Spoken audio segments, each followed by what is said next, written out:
অসম সাংবাদিক কল্যাণ সন্থা অসমে আজি যিখন সংবাদমেল আয়োজন কৰিছোঁ এইখন হ'ল অসম অলিম্পিক সন্থাৰ আগন্তুক নিৰ্বাচনক কেন্দ্ৰ কৰি আমি অসম অলিম্পিক সন্থাৰ নিৰ্বাচনত এইবাৰ ৰাজনৈতিক প্ৰভাৱ দেখিবলৈ পাইছোঁ।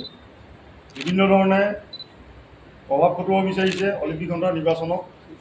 গতিকে আমি মুক্ত আৰু নিকা নিৰ্বাচন বিচাৰিছোঁ। বিগত 24 বছৰৰ পিছত অসম অলিম্পিক সন্থাৰ নিৰ্বাচন হ'বলৈ গৈ আছে, য'ত 20 গৰাকীকৈ ৰাজনৈতিক নেতাৰ ইয়াত পৰিভৰ দেখা গৈছে, বিভিন্ন ব্যৱসায়ীৰ পৰিভৰ দেখা গৈছে, ঠিকাদাৰৰ পৰিভৰ দেখা গৈছে আৰু সাংবাদিকো ইয়াত অন্তৰ্ভুক্ত হৈছে, নিৰ্বাচনত তেওঁলোকে জড়িত হৈছে। গতিকেলৈ আমি ভাবোঁ এই নিৰ্বাচনটো সঁচাকৈ খুব উল্লেখনীয় নিৰ্বাচন হৈছে। ইয়াত যাতে কোনো কাৰণতে ৰাজনৈতিক প্ৰভাৱ নপৰে, সেইকাৰণে আমি মুখ্যমন্ত্ৰী ডাঙৰীয়াক আহ্বান জনাইছোঁ মুক্ত আৰু নিকা নিৰ্বাচন আয়োজনৰ ক্ষেত্ৰত তেখেতে যাতে বিশেষ দৃষ্টি নিক্ষেপ কৰে। সভাপতি সৰ্বানন্দ সোণোৱাল ডাঙৰীয়াকো আমি অনুৰোধ জনাইছোঁ যাতে এখন শক্তিশালী অসম অলিম্পিক সন্থাৰ সমিতি গঠনৰ ক্ষেত্ৰত তেখেতে মুক্ত আৰু নিকা এক ভূমিকা গ্ৰহণ কৰে। আমি দেখিবলৈ পাইছোঁ সৌসিদিনালৈকে যিকোনো কাৰণতে অসম অলিম্পিক সন্থাৰ নিৰ্বাচন নোহোৱাকৈ এখন বাছনি কমিটি কৰাৰ প্ৰচেষ্টা চলিছিল। সেই প্ৰচেষ্টাত সফল নহ'ল। যিগৰাকী ৰিটাৰ্ণিং বিষয়া আৰু কেইগৰাকীমান নিৰ্বাচনৰ প্ৰাৰ্থীৰ প্ৰচেষ্টাত আজি নিৰ্বাচন হ'বলৈ গৈছে। আজি অসম অলিম্পিক সন্থাৰ যি সংবিধান তাৰ প্ৰতি সন্মান জনোৱা হৈছে। সংবিধানক সন্মান জনাই হ'বলৈ যোৱা নিৰ্বাচন যাতে মুক্ত আৰু নিকা হয়, তাৰ কাৰণে আমি আহ্বান জনাই আজি এই সংবাদমেলখন আয়োজন কৰিছোঁ। আজি দেখিবলৈ পোৱা গৈছে মূলতঃ সাধাৰণ সম্পাদক, কোষাধ্যক্ষ আৰু উপসভাপতিৰ লগতে যুটীয়া সম্পাদক। মূলতঃ সাধাৰণ সম্পাদকজনেই চালিকা শক্তি হয়। বিগত নিৰ্বাচন নহ'ল, যোৱা 5 বছৰ নিৰ্বাচন হোৱা নাই। এইবাৰ 5 গৰাকী প্ৰাৰ্থী আছে, গতিকেলৈ এইবাৰ নিৰ্বাচন হ'ব। কোষাধ্যক্ষ পদত 4 গৰাকী প্ৰাৰ্থী আছে। আমি জানিবলৈ পোৱা মতে তাতে ৰাজনৈতিক ব্যক্তিও আছিলে, পোনপটীয়া ৰাজনৈতিক ব্যক্তি, কিন্তু এতিয়া নিৰ্বাচনৰ ফলাফলে ক'ব তেখেতৰ কি হয়।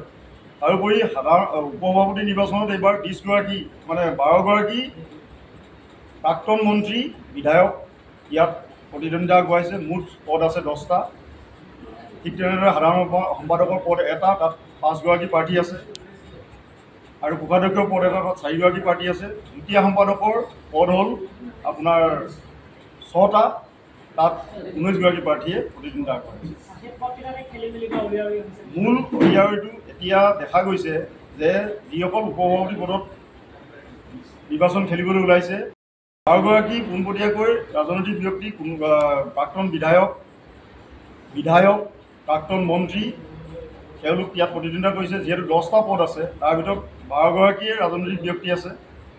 টোটেল 74 গৰাকী প্ৰাৰ্থীৰ ভিতৰত 40 গৰাকীয়ে বিভিন্ন ধৰণৰ ৰাজনৈতিক ব্যক্তি ইয়াত জড়িত হৈছে। গতিকেলৈ তেওঁলোকে আজি 200 গৰাকী ভোটাৰে যি নিৰ্বাচিত কৰিব তেওঁলোকক, তাত যদি কোনোবা প্ৰাক্তন মন্ত্ৰী বা বিধায়ক অথবা প্ৰাক্তন বিধায়ক বা তেনেধৰণৰ ৰাজনৈতিক ক্ষমতাশালী ব্যক্তি যদি এই নিৰ্বাচনত পৰাজিত হয়, তেওঁলোকৰ ভৰি তলৰ মাটি নোহোৱা হ'ব বুলি ভাবি, গতিকে ৰাজনৈতিক প্ৰভাৱ খটুৱাই যিকোনো কাৰণতে এতিয়াও চেষ্টা কৰিছে যাতে নিৰ্বাচনটো নহয়, বাছনি তালিকাৰ জৰিয়তে হ'ব।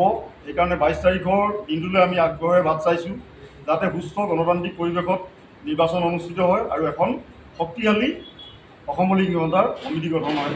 সেইটোৱে আমাৰ মুখ্যমন্ত্ৰী ডাঙৰীয়া আৰু সভাপতি তথা কেন্দ্ৰীয় মন্ত্ৰী সৰ্বানন্দ সোণোৱাল ডাঙৰীয়ালৈ অনুৰোধ, যাতে তেওঁলোকে স্বচ্ছ, নিকা আৰু সুস্থ বাতাবৰণত নিৰ্বাচন অনুষ্ঠিত হোৱাৰ ক্ষেত্ৰত বিশেষ উল্লেখযোগ্য আৰু আদৰণীয় ভূমিকা গ্ৰহণ কৰে।